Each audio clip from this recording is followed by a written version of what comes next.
Assalamualaikum warahmatullahi wabarakatuh.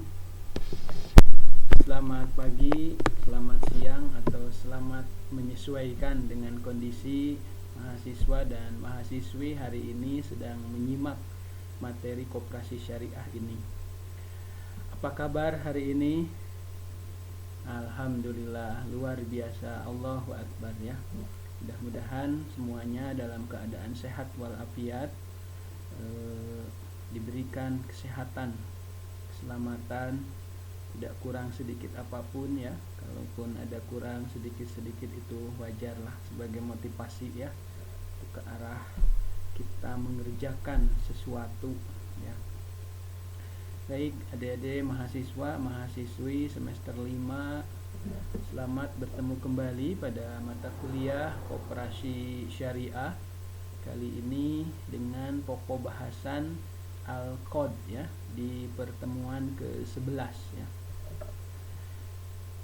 Puji dan syukur kita sama-sama panjatkan kehadirat Allah Subhanahu wa taala yang senantiasa melimpahkan rahmat, taufik, hidayah serta inayahnya kepada kita semua, sehingga pada hari ini kita bisa dipertemukan dan berkumpul dalam suasana pembelajaran yang masih dalam kondisi daring ya, karena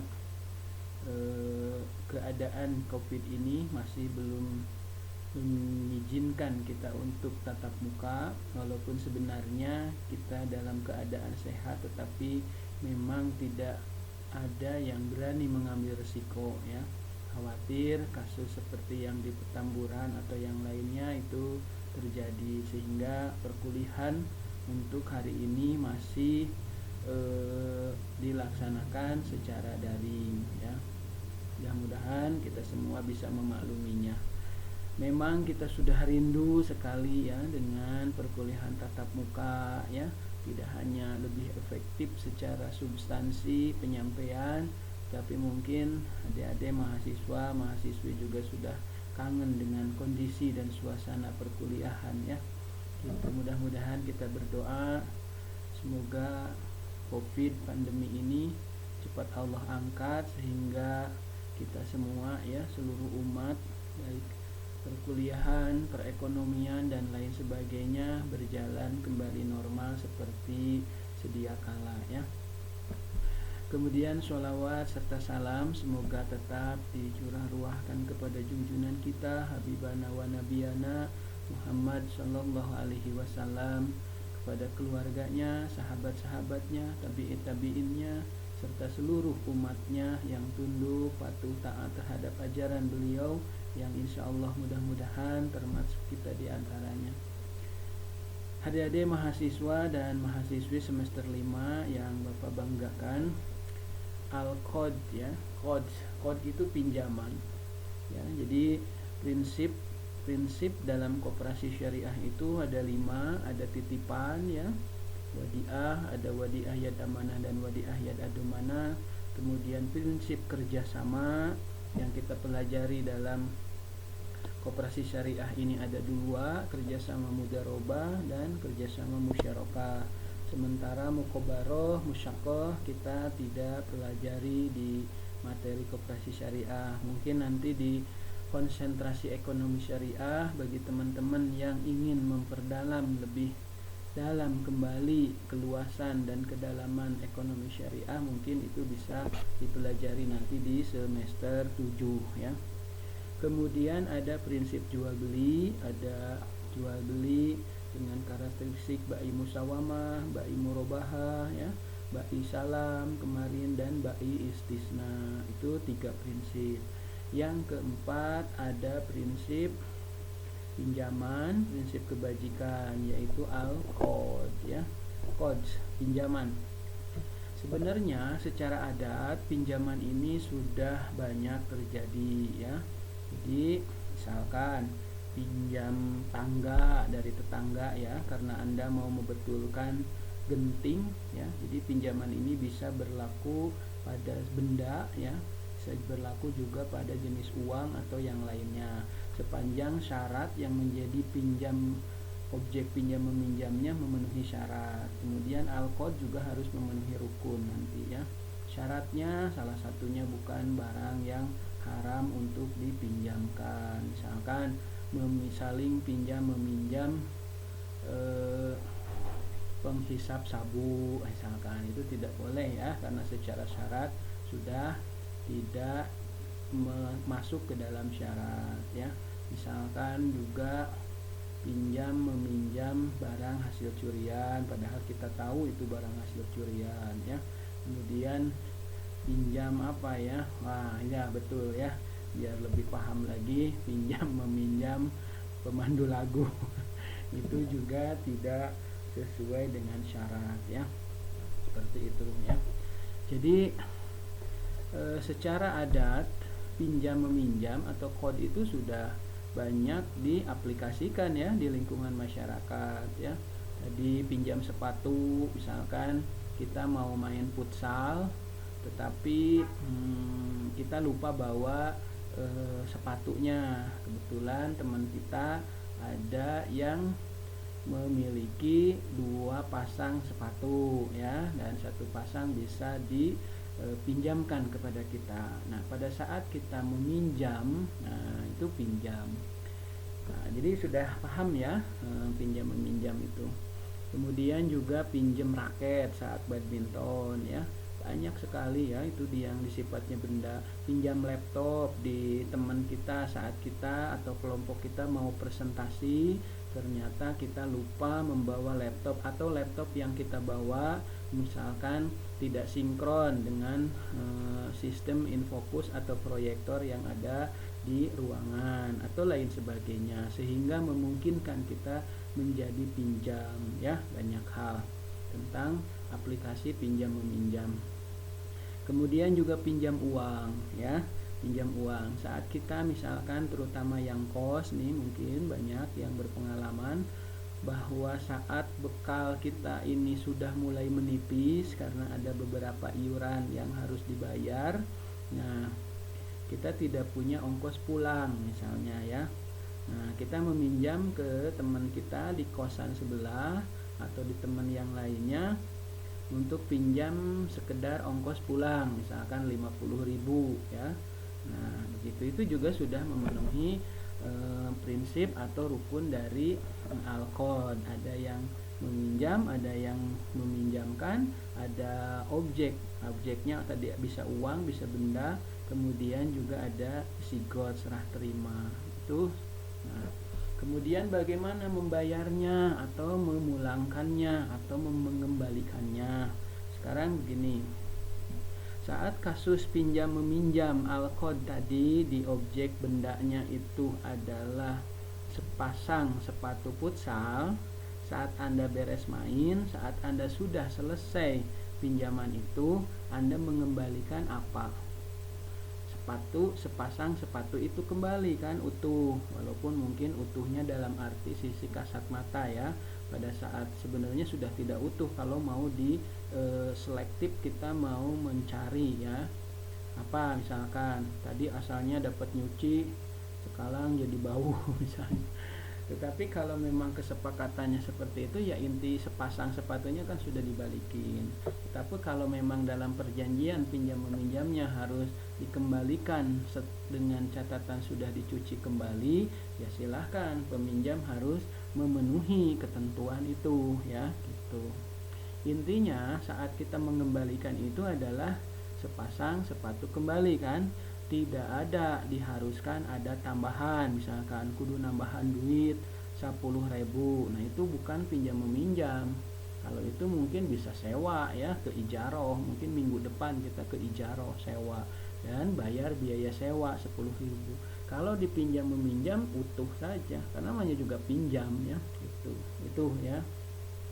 Kemudian di kasus yang kedua tadi pinjam raket saat badminton. Nah, itu juga kita memulangkan saat kita pinjam raket ya, raket itu bahkan habis selesai kita di pertandingan hari itu ya kita langsung memulangkannya ya.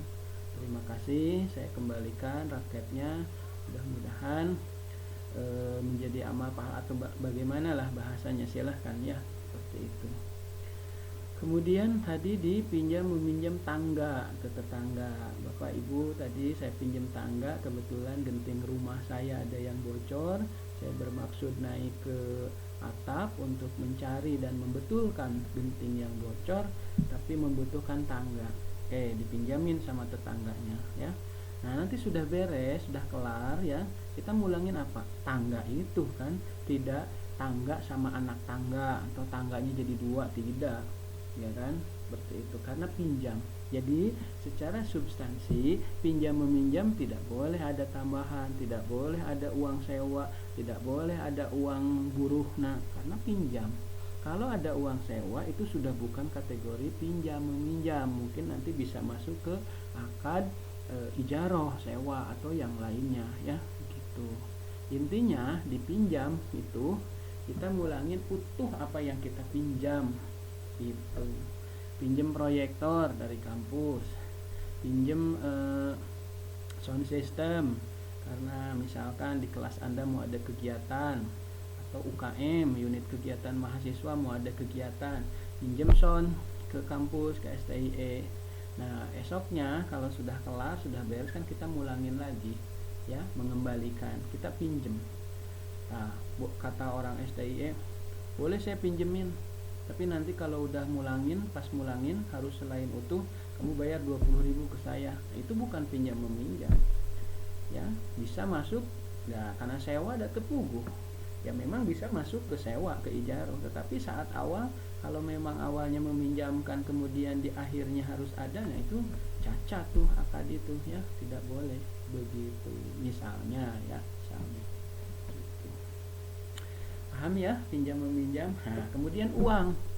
Saat Anda meminjam 10.000 tadi atau 50.000, saat tadi kehabisan uang untuk pulang kampung ya, hingga kita mengharuskan pinjam dari kosan sebelah ya, dari teman kita 50.000, nanti mulangin berapa saat kita pulang, kemudian mudik kembali kan kita diberi uang bekal tuh sama orang tua tuh. Nah kita ngembaliin berapa? Ya 50.000 lagi. Seperti tadi Anda meminjam tangga, sepasang sepatu futsal, kemudian minjam raket, minjam tas ya, itu mulangin itu lagi. Jadi kalau pinjam uang 50.000 juga mulangin ya utuh 50.000 lagi, tidak lantas nanti ya diuihkeun jadi 60, tidak, itu menjadi bisa masuk ke riba tuh, karena kan akadnya juga pinjam. Nah kalau kita simak akad yang terjadi di perbankan konvensional ya, itu kan nyebutnya pinjam ya, pinjam. Ibu saya pinjem nih buat modal usaha 10 juta, pinjem. Kalau pinjem nggak boleh ada tambahan. Terus di syariah kenapa juga ada tambahan bagi hasil? Nah itu akadnya bukan pinjam meminjam, syirkah kemarin ya, kerjasama usaha.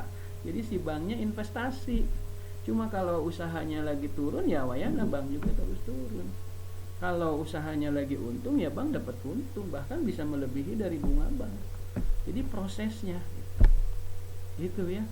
Jadi secara akad juga yang di konven ya kita patut kaji ya, dia tidak bisa menjudgment langsung. Cuma kalau kita pikir kan dia akadnya pinjaman, tapi kenapa harus ada tambahan? Nah, kan yang di konven nih apa itu merasa ini ya apa tuh gak terima ya. Nah, syariah juga ada tambahan katanya bagi hasil, itu beda. Investasi wajar dong orang yang investasi sarwa-sarwa kene, beda loh. Makanya perbaiki saja akadnya gitu kalau memang niatnya memang usaha, cuma akadnya. Kemudian yang kedua, pinjaman itu selain harus memulangkan utuh apa yang dipinjamnya ya, tidak boleh ada tambahan. Kalaupun tambahannya itu kan juga sudah ditentukan di depan ya. Misalnya tadi orang tua Anda pinjam 10 juta, bunganya 1%, itu kan sudah ditentukan. 1% dari 10 juta berapa? 100.000 lebihnya ya. Maksud saya di syirkah juga bahkan bagi hasilnya bisa lebih dari 100.000, tapi kan itu prosesnya dari hasil usaha.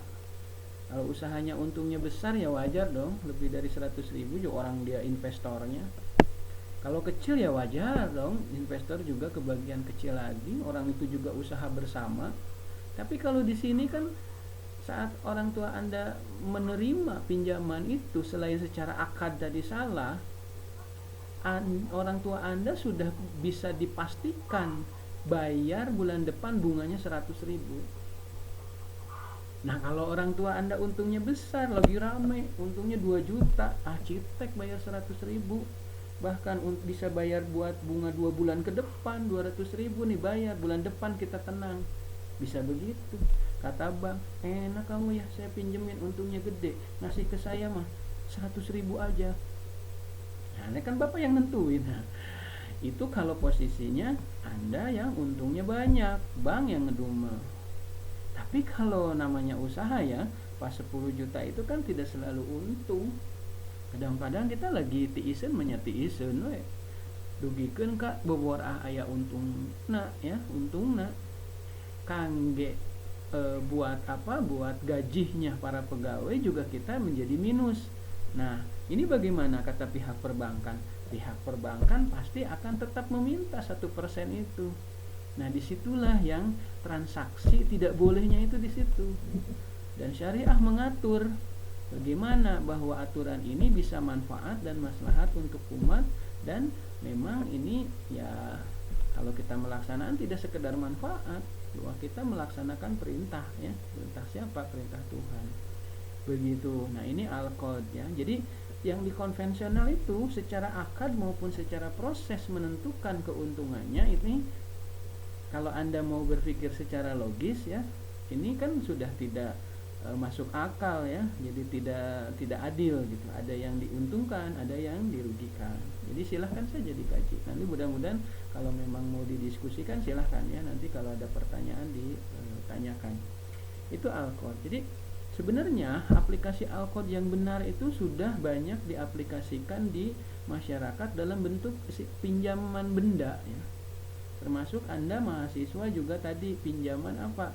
Pinjam laptop misalkan ke kampus ya, banyak tuh kalau presentasi kelompoknya itu nggak bawa laptop sendiri, itu pinjam kan ke kampus. Nah, mulangin apa?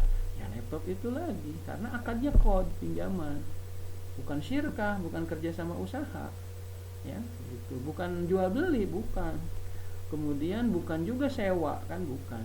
Gitu. Jadi tidak ada keharusan nanti harus ada tambahan ujroh misalkan biaya sewanya, tidak ya, seperti itu. Saya kira kod itu mudah dipahami, cuma yang harus kita diskusikan atau harus kita pahami di sini adalah bagaimana proses dalam aplikasi di dunia perbankan, di dunia koperasi, dan di dunia nyata. Barangkali ada transaksi di masyarakat juga yang seperti tadi, terutama pinjamannya bukan dalam bentuk benda tapi dalam bentuk uang.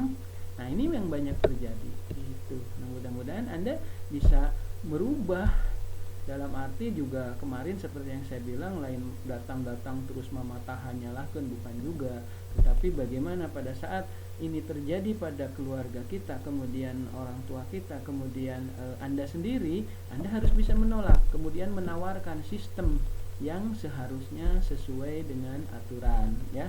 Bisa ke syirkah, bisa ke wadiah, bisa ke syirkah mudarobah, bisa ke syirkah musyarakah, bisa ke ba'i murabahah, bisa ke ba'i musawamah, bisa ke ba'i istisna, bisa ke ba'i salam. Silahkan, tergantung. Yang penting tujuan kita untuk bisnis, tujuan kita untuk mendapatkan profit betul itu sesuai, cuma pilih proses yang tidak keluar dari aturan yang sudah diatur, begitu ya gitu. Nah, sehingga dari diskusi kita sejak awal, al-qad itu pemberian harta kepada orang lain. Tadi bisa benda ya, kayak tadi apa tuh, sepasang sepatu futsal, kemudian juga raket buat badminton, kemudian tangga tadi ya, banyak, laptop, infocus, konektor dan lain sebagainya, tadi sound system ya, pinjam baju mungkin juga ya, kalau Anda dengan teman Anda yang sudah ini, apalagi di kosan gitu ya, pinjam juga kalkulator ya, seperti itu. Nah, ini harta kepada orang lain. Nah, sepertinya untuk aplikasi di benda ini hampir rata-rata kecil kemungkinan untuk keluar dari aturan yang seharusnya. Tetapi pada saat pemberian hartanya berbentuk uang, nah ini yang khawatir tidak sesuai dengan aturan syariah ya. Kepada orang lain yang dapat ditagih tuh. Pami ditagihnya nya kedah diuihkeun. Tong boro nunggu ditagih. Pada saat kita sudah selesai memakai sepasang sepatu futsalnya, memakai atau menggunakan raket badmintonnya, menggunakan tangga untuk naik membetulkan genting, sudah selesai, tidak harus nunggu ditagih. Kamari teh anu nambut teh bapaknya. Nah, ku abdi ayeuna nah tidak usah nunggu ditagih. Kalau memang sudah beres, ya dikembalikan. Kalau memang sudah mampu dalam arti sudah beres atau sudah punya kalau dalam bentuk uang, ya kembalikan. Gitu. Atau dengan kata lain, meminjamkan tanpa mengharapkan imbalan. Tuh, kod. Kami tadi aya imbalan itu bukan kategori kod. Komo tos nangtoskeun aya langkungna, mending kamu darobah sareng musyarakah. Kami tadi kedah aya pala langkungna nambut sonteh 10.000 jasana ujroh, jangan ke kod, mendingan ke ijaroh sewa, berarti nyewakeun sanes nambutkeun eta mah ya gitu. Misalkan di adat juga ada yang bukan meminjamkan tetapi sebetulnya dia ijaroh. Apa kira-kira? Misalnya tenda untuk melangsungkan pernikahan seseorang atau melangsungkan ada hajatan ya, misalkan Anda diharuskan untuk menggunakan tenda, itu kan bukan kod, bukan pinjaman, tetapi ijaroh sewa, emang dia menyewakan gitu. Sehingga kalau Anda bayar misalkan per tenda itu misalkan 4 juta, yaitu biaya sewa ujroh gitu ya. Gitu. Nanti di minggu depan ada ijaroh ya, yang pokok bahasan kita kod. Tapi lain lagi kalau memang misalkan di pernikahan keluarga Anda atau Anda sendiri itu ternyata ada yang meminjamkan. Misalkan saudara Anda, saya pinjamkan lah. Nah itu mah pinjaman tidak harus ada imbalan. Oke, tapi Pak setelah ngomong nama minjam tapi ari enggeusna ngenta imbalan, itu bukan pinjaman. Kalau memang mau ada imbalan jangan pilih akad kod. Karena kod mah memang seperti itu minjem. Seperti kasus Anda tadi pinjam laptop, ya pulangin laptop. Pinjam sepasang sepatu futsal tadi mulangin sepasang sepatu futsal. Tidak lantas kemudian nanti yang meminjamkannya bayar 5.000, tidak seperti itu. Karena karakteristik kod itu tidak mengharap imbalan. Nah kalau memang ingin ada imbalan jangan ke kod. Jadi ijabnya itu, nah tadi itu bukan begini, nih saya pinjamkan sepasang sepatu futsal pamingketos beres uihkeun, bukan begitu. Kalau mau ada imbalan dari awal, ini saya sewakan kepada Anda sepasang sepatu futsal per jamnya 2.000. Kalau Anda melebihi 2 jam berarti kelipatan kali 2.000 misalnya begitu. Nah saat nanti ditentukan Anda tanya, ya itu memang sewa dan Anda benar gitu ya. Dalam literatur fikih klasik, kod dikategorikan dalam akad tatawuy ya, atau akad saling membantu, ta'awun ya, ta'awun saling membantu, dan bukan transaksi tijaroh atau transaksi komersil atau bukan bisnis ya. Gitu. Kod itu bukan bisnis, sosial gitu ya, saling membantu, ta'awun. Jadi saat kehujanan temanmu sudah main di rumahmu, misalnya saat kehujanan kemudian pulang dia nggak bawa payung, Anda pinjemin. Nah itu pinjem payung, nanti mulangin esoknya atau pas ketemu di kampus dia payung itu lagi begitu ya. Jadi mudah dipahami dan sebetulnya dalam aplikasi itu yang benar itu dalam real adat, dalam benda ya. Cuma kenapa ya kalau dalam bentuk uang pinjam meminjamnya kok jadi nggak komitmen, nggak konsisten gitu. Jadi harus ada imbalan, ada tambahan. Dan bukan begitu, karena kod itu tadi tanpa mengharap imbalan. Kalau memang mau ada imbalan, mau ada tambahan, jangan main di kod. Jangan memasukkan akad jadi kod. Yang itu jujur di awal. Gimana rek usahanya? Ya saya investasi, itu aja udah robah atau musyarakah. Jadi kalau nanti lagi ada yang ada pala langkungna lebihnya ya atau bagi hasilnya, ya itu wajar karena akadnya adalah syirkah, kerjasama usaha. Tapi kalau ini saya pinjemin 10 juta untuk usahamu. Nah, bulan depan dia menanyakan bagaimana perkembangan usaha dan bagi hasil buat saya, itu salah. Kenapa? Karena dari awal transaksi yang dibangun antara Anda dengan teman Anda adalah pinjam meminjam gitu. Ini yang harus bisa dibedakan dan kita harus laksanakan ya, begitu. Kasus tadi yang di bank konvensional, saya kira akadnya bukan pinjaman kalau ingin ada lebih mah ya, gitu. Karena pinjaman mah tadi tidak mengharap imbalan.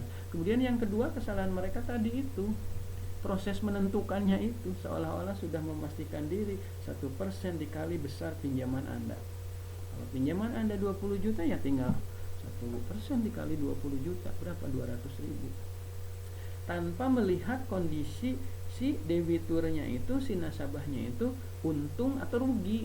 Nyalamun untung loba mah tadi 200.000 bisa menjadi mudah buat si nasabah ya. Kan tadi di kasus tadi yang saya terangkan, dia bisa bayar 2-3 bulan ke depan karena lagi untung besar. Ya Pak, nitip bunga buat atau pala lebihnya buat bulan depan dan bulan depannya saya bayar dari sekarang. Jadi hari ini saya bayar 600.000. Kata banknya, kok bisa ya? Banyak uangnya. Alhamdulillah Pak, bulan ini usaha yang dipinjamkan sama Bapak ini di bank itu lagi ramai. Ya, dan saya dapat keuntungan lumayan untuk bulan ini sehingga saya enak ya, untungnya besar gitu kan. Siapa yang merasa ngedumel? Pihak perbankan yang meminjamkan. Yang merasa diuntungkan adalah pihak debitur ya, masyarakat, nasabah yang merasa hari ini Tuhan memberikan keberkahan dan kemudahan untuk rezekinya gitu. Tapi apakah itu akan berlanjut terus seperti itu di bulan ke-10, ke-11? Belum tentu, namanya juga usaha. Nah, bagaimana kalau pada saat si nasabah itu lagi sepi pelanggan, sepi pembeli. Nah, itu bagaimana? Jangankan 200.000 ya, 100.000 untuk bayar listrik aja dia nunggak. Nah, kenapa? Karena lagi sepi nih, apalagi musim Covid seperti ini. Apa yang dikatakan oleh pihak perbankan tadi? Bayar bunganya mana? 200.000. Nah, penentuannya itu yang kedua yang salah. Selain akadnya yang pertama salah, yang kedua proses menentukan keuntungannya, memastikan diri, padahal kepastian itu mutlak hanya milik Tuhan. Nah, gitu ya. Mudah-mudahan walaupun baru slide kedua dari banyak prolog dan kasus serta contoh tadi, mudah-mudahan Anda bisa memahami untuk akad al-qad ini ya. Nah, ini al-qad tadi sudah. Kemudian ini skemanya nih di koperasi syariah. Nah, pinjaman yang diusulkan atau dimohonkan kepada pihak koperasi syariah ini dari anggota itu bisa untuk modal usaha, bisa juga untuk konsumtif sebetulnya ya. Cuma di bagian ini yang kita ilustrasikan adalah untuk usaha ya. Karena kalau untuk usaha ini hampir nanti semua tidak bisa masuk, tidak pingin masuk ke mudharabah musyarakah tuh. Semua masuknya ke qad karena dia tidak ingin memberikan bagi hasil ya, karena qad itu kan tanpa imbalan. Ini ada untuk contohnya proyek usaha. Memang benar ada qad untuk proyek usaha misal, tapi usaha-usaha yang mikro yang hanya membutuhkan permodalan 300.000 ke bawah ya. Tapi pengajuannya itu modal usahanya di atas 300.000 apalagi puluhan juta, itu tidak bisa masuk ke qad. Berarti kategorinya kan mampu tuh. Ya udah kita syirkah saja, masuknya ke mudharabah maupun ke musyarakah gitu. Tapi untuk permodalan yang misalnya peryogi kangge icalan lotek misalkan, perlu modal 150.000. Nah, itu bisa langsung ke qad ya. Jadi bukan syirkah. Jadi koperasi syariah bukan investasi di tukang lotek 150.000, bukan. Ini pinjemin saja, pinjaman. Nah, nanti mulangin si tukang lotek itu berapa? 150.000 lagi. Kalau misalnya kesanggupan bayarnya per hari 10.000 ya, berarti buat 15 hari. Nah, petugas koperasi syariah datang tah nagihan 10.000 orang menganggapnya kayak tetap rentenir lintah darat, padahal kan hanya mereka yang tahu sama Tuhan ya, bahwa di situ akadnya pinjamnya 150 malikeun 150 ngan 150 digebrokkeun meureun hese dagang lotek mah pendapatanana paling ge 50 60 sadinten 10.000 nya berarti 15 harian. Nah, berarti kan balik ke jenis ya, balik ke plafon awal pinjaman 150.000. Tidak ada tambahan kan? Tidak ada, tidak boleh. Tapi saat kita nagih itu ke situ atau tukang lotek itu bayar per hari 10.000, kesan teman tetangga kita ini rentenir syariah, rentenir syariah. Padahal secara akad yang tahu ya hanya mereka dan Tuhan, bahwa di situ tidak terjadi perenteniran, malah kita ada kebajikan tanpa ada kelebihan apapun gitu. Nah, yang konsumtif yang bagaimana nih dalam bentuk uang boleh. Nah, kalau tadi kan dalam bentuk barang bertetangga ya, pinjam meminjam tangga, kemudian dengan tetangga kosan sepatu futsal, pinjam kalkulator, minjam susuk masak, meureun urang potong, minjam ke tetangga. Nah, itu banyak terjadi, saya kira sudah dipahami. Untuk pinjam meminjam uang di koperasi syariah, selain untuk usaha yang tadi modalnya mikro 300 ke bawah, itu juga berlaku buat yang mau konsumtif. Nah ya, yang mau konsumtif, yang mana yang kategori konsumtif diperbolehkan, misalkan pinjam 300.000, 500.000, misalnya begini. Ada mahasiswa atau ada orang tua itu anggota koperasi syariah, datang ke koperasi syariah mengajukan ya, butuh modal 450.000 untuk apa? Untuk bayar UAS anaknya di STIE 11 April Sumedang. Nah, koperasi syariah memberikan 450.000 itu ya, karena si ibu ini karakternya bagus ya, kemudian nyimpen simpanan pokok wajib dan sukarelanya baik dalam bentuk wadiah maupun mudharobah, rajin, katawis dina laporan-laporan. Kita bisa lihat di softwarenya ya perkembangan anggota ini. Pokoknya layak lah untuk dikasih. Cuma permasalahannya saat koperasi syariah memberikan 450.000 ke anggota ini, akan apa yang kira-kira tepat? Mudharobah, nanti mau bagi hasil. Mudharobah apa? Ingat, rukun murabahah itu harus ada objek usahanya. Sementara si ibu tadi itu 450.000 keur naon? Dagang lotek paling. Ya kan, bukan untuk usaha. Tadi apa? Untuk membayar biaya UAS di STIE 11 April Sumedang atas nama anaknya. Nah, kan? Berarti kerjasama usaha nggak mungkin koperasi syariah kerjasama usaha investasi 450.000 di si ibu itu. Investasi apa? Kan dia buat bayar UAS. Musyarakah tidak masuk. Wadiah titip, berarti koperasi syariah titip uangnya 450.000, nggak boleh digunain dong. Nggak boleh digunain bayar uang UAS dong kalau wadiah ya. Wadiah ya ado mana? Nah, walaupun boleh digunakan untuk salah satunya bayar UAS, tapi kan kalau koperasi isukna menta kudu dipulangkeun wadiah mah, karena sifatnya juga titipan. Berarti beberapa akad yang saya sebutkan mudharobah nggak cocok dengan kasus ibu barusan. Musyarakah nggak cocok, wadiah yad amanah nggak cocok, wadiah yad ado mana nggak cocok. Sekarang prinsip jual beli masuk nggak?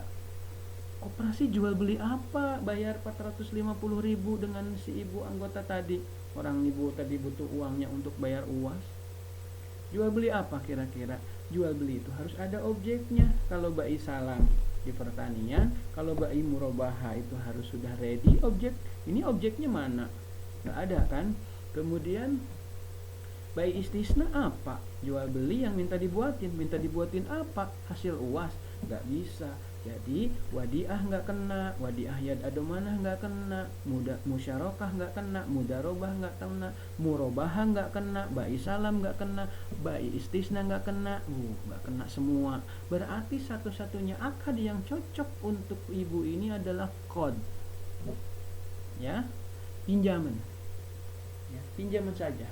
Dan ini berlaku juga dasar yang menurut agama bahwa untuk pembiayaan pendidikan itu tidak boleh dikomersil, ditijarohkan ya. Pertama untuk pendidikan, yang kedua untuk kesehatan. Misalkan si ibu ini meminjam 300.000 untuk biaya ke dokter anaknya sakit, itu tidak boleh mudharabah, malah kerja sama usaha. Nah, nanti bagi hasilnya apa? Penyakit anaknya mau dibagi-bagi, tidak mungkin kan? Nah, itu ya. Jadi dalam kasus-kasus tertentu kita harus bisa memilah dan memasukkan ke akad mana yang tepat untuk setiap transaksi yang dilakukan baik oleh koperasi syariah maupun di kehidupan sendiri gitu ya. Oke, kita lanjutan untuk pendidikan. Nah, jadi koperasi syariah teh masih hanambut kod, tidak bisa investasi, tidak bisa sewa naung. Ya, tidak ada sewa mah, misalkan punya ruko disewain, punya mobil disewain, nah itu bisa sewa ijaroh ya itu. Nah, jadi ini pakai kod pinjaman. Ibu butuh biaya untuk anaknya bayar UAS ya, saya usahakan ini bisa 450.000. Ai cek ibu nanti kedah kumaha ngauihkeun abdi sabaraha langkungna, teu aya langkungna ibu, ieu mah lebetna pinjaman al-qad. Engke ibu ngauihkeun 450.000 deui, iraha atuh ngauihkeunna, mangga bade ibu sanggemna iraha sasih payun we. Kumaha ibu bade digebrokeun 450.000 sasih payun langsung ahnya bilih abot sasih payun 450.000 digebrokeun, abdi janji per minggu bade lebet 30.000 4 minggu tah 3 minggu geus 120.000. Nah, berarti anu minggu terakhir mah 30 nya. Atanapi 30.000 saminggu pamit 3 minggu tos 100 atau 80, berarti sisana di minggu terakhir atau habis bulan itu tinggal 450 kurang 90 ya, berarti tinggal 360.000 lagi sisanya bayar. Eta mah nyicil supados pas 450.000 sasasi nu dijanjikeun pilih abot kantun we sisana, tinggal sisanya saja saat nanti jatuh tempo bulan depan itu. Saya ulangi lagi, misalnya begini, ibu saya pinjamin 450.000, ibu tadi wantuna 2 sasiheun misalkan ya, carogena misalkan pulangnya 2 sasi. Nah, bade digebrukeun we da caroge sok uwihna teh, nah mangga eta mah.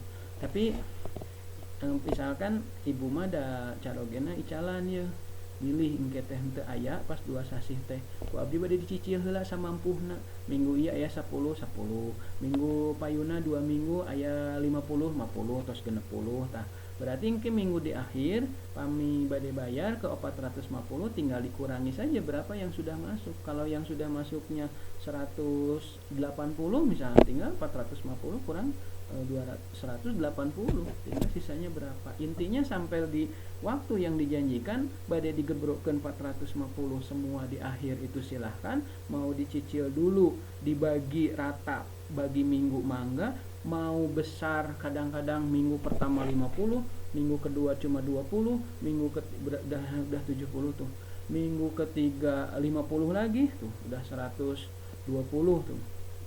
Nah, jadi tinggal ditambahin saja. Nanti di bulan kedua bulan yang ditentukan harus dibayar itu tinggal sisanya berapa. Itu hanya teknik untuk tidak terlalu berat saja di akhir ya, 450.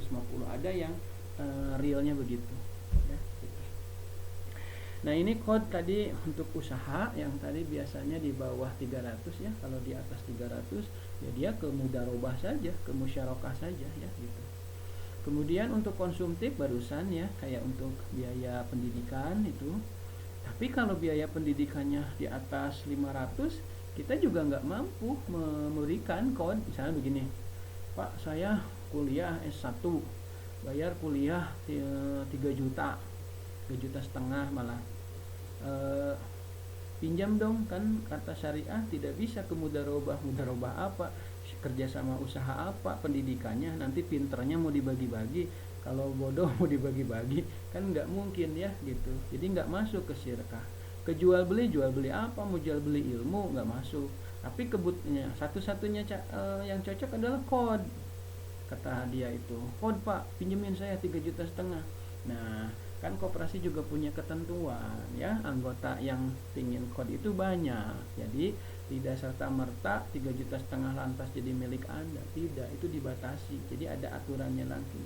Mohon maaf Bapak Ibu, betul Ibu ini untuk pendidikan dan memang layak pendidikan itu memakai kode, bukan ke kerja usaha jual beli sewa, bukan, tapi ke pinjaman.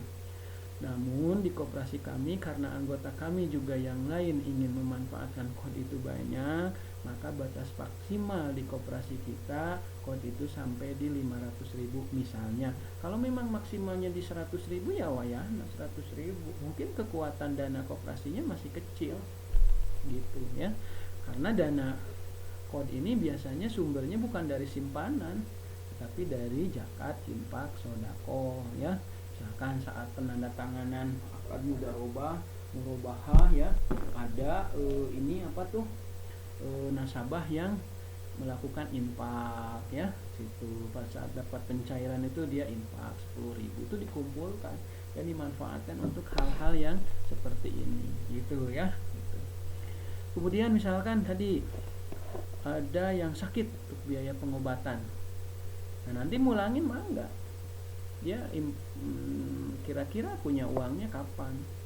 Kalau dia itu aduh abdi mah ada 300.000 teh agung genep sasihun we, eta oge moal mungkin ti mana abdi mah gaduh acisna, abdi mah icalan ngider bala-bala jeung comro. Nah bisa strateginya tadi, dah ibu comro sama bala-bala tuh per hari dapat berapa, 30.000, tapi kan buat modal 20.000 cuma 10, ya udah angsurin 5.000 ke sini.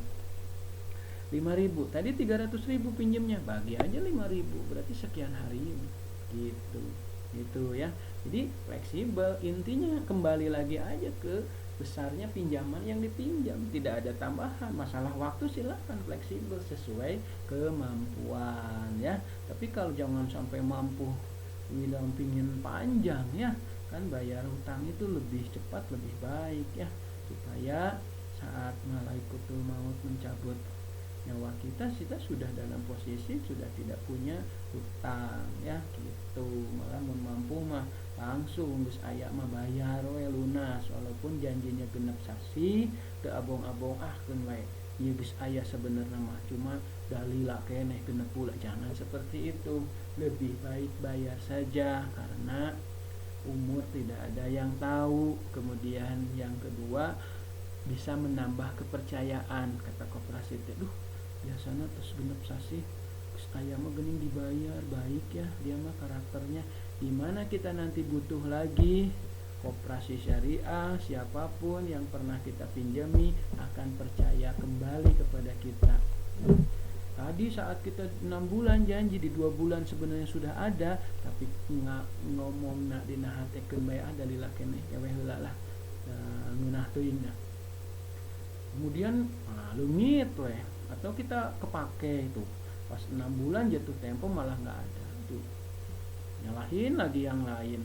Tuh sudah, padahal Tuhan sudah memberikan pelajaran yang berharga bagi beliau ini harusnya ya, kalau beliau bisa membaca ya begitu. Tetapi kadang-kadang kan malah orang menyalahkan lagi yang lain, bahkan morang-maring ke siapapun yang ada di keluarga di situ ya, kan tetangga bisa kebagian morang-maringnya.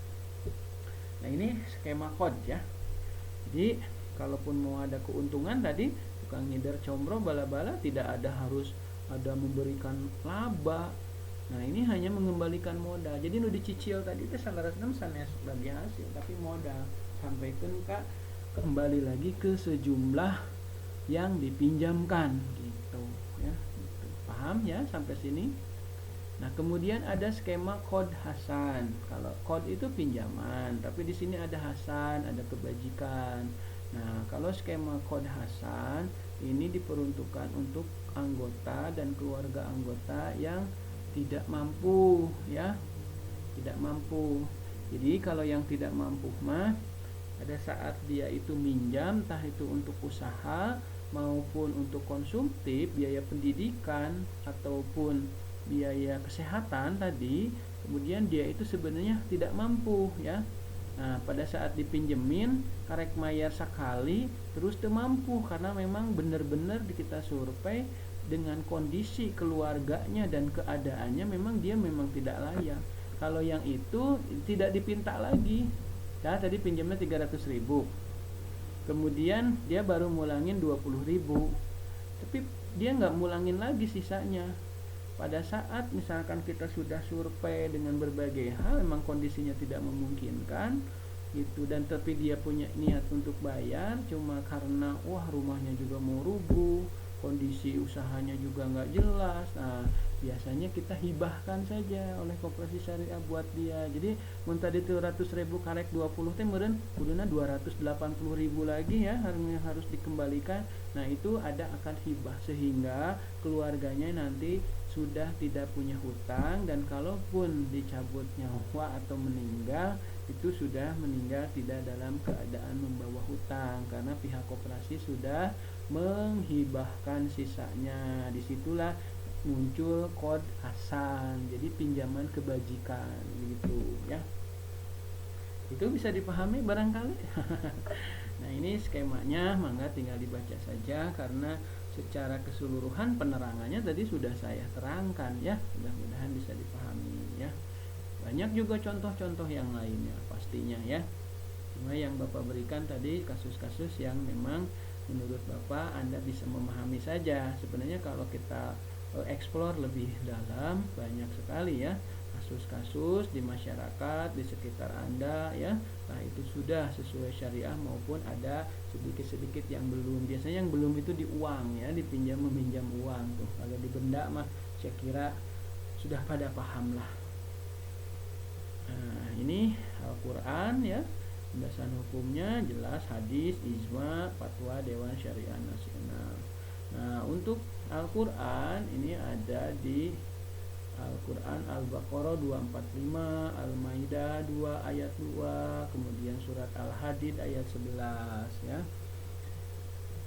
Kemudian nah ini untuk ahadis ini dari Ibnu Majah, Ibnu Mas'ud meriwayatkan bahwa Nabi SAW berkata, bukan seorang muslim yang meminjamkan muslim lainnya kecuali yang satunya adalah senilai sedekah. Nah, ini kode harsan nih, jadi dihibahkan, disedekahkan karena melihat orangnya memang tidak mampu gitu ya. Gitu. Kalau mampu ya diterusin saja sampai sejumlah uang yang dipinjamkannya ya. Gitu.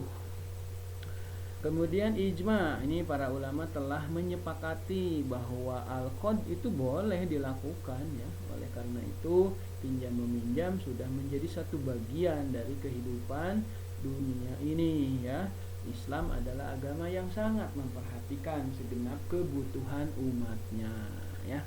Seringlah kita juga meminjam, cuma kita mungkin di benda ya, belum di uang. Kalau di benda sih rata-rata udah sesuai syariah ya, walaupun ada di beberapa kasus yang memang belum, tetapi hampir 80% sudah sesuai syariah. Tapi di uang sebaliknya ya, 90%, hanya 10% saja yang mungkin sudah sesuai syariah. Mungkin ya, karena kita nggak punya data, cuma hasil prediksi-prediksi kita dengan fenomena dan kejadian yang ada di masyarakat saja ya. Gitu. Kemudian fatwa Dewan Syariah Nasional. Ketentuan umum al-qad yang diberikan kepada nasabah atau anggota atau dalam syariah disebut muqtarid yang memerlukan. Kedua, sanksi.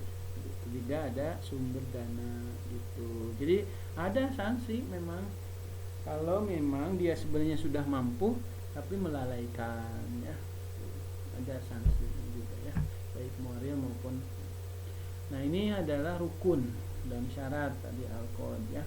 Ada akid, ada yang meminjam dan yang dipinjamkan, ada maqbul alaih atau ada objeknya ya, madul akad, kemudian sigat al akad. Jadi ijab dan qabul ya di akad ini ya, di kod ini. Kemudian selanjutnya sumber dana Al-Qad. Al-Qad yang diperlukan untuk keuangan anggota secara tepat dan berjangka pendek. Jadi teu tiasa itu lami-lami. Misalkan kangge 24 bulan ya. Biasanya ge rata-rata maksimal 5 sasiheun. Kenapa? Karena nanti yang lain juga sama membutuhkan. Jadi kalau semua lama ada hanya di Anda itu susah juga ya koperasi syariah mengaturnya. Dan aigus arapalun mah teh masyarakat teh kabeh hararang nginjem gitu. Untungnya koperasi syariah itu terjegal dengan keanggotaan, sehingga biasanya para pengurus, mohon maaf Bapak Ibu, sebetulnya secara muslim Bapak Ibu saudara kami yang harus dibantu, tapi dalam prinsip kita di koperasi kita mengutamakan yang sudah menjadi anggota, karena layanan kita kepada anggota, dari anggota untuk anggota oleh anggota, yang belum mungkin belum, jadi mereka ya harus jadi anggota dulu gitu. Al-Qad yang diperlukan untuk membantu usaha sangat kecil, sangat kecil tuh dananya, dan perlu dapat bersumber dan ini sumbernya dari dana zakat dan sedekah. Ada yang deposito mudharabah di koperasi syariah itu ya, depositonya besar, misalkan 10 miliar, ada bagi hasilnya dari koperasi syariah sebulan misalkan 10 juta. Nah, kemudian dikeluarkan zakat dan sedekahnya di situ juga. Nah, nanti akan disalurkan salah satunya tadi pinjaman qad ya gitu. Termasuk juga ada beberapa anggota yang kalau pencairan baik itu dalam bentuk syirkah mudharabah, musyarakah, murabahah, bai salam, bai istisna, pamitos cair kenging dana teh sebelum dia gunakan emang hak dia sih. Dia itu mengeluarkan. Jadi ngasih hasil di infak sedekah atau zakat. Nah, dikumpul sama koperasi syariah dan digunakan seperti proses-proses yang tadi saya terangkan ya.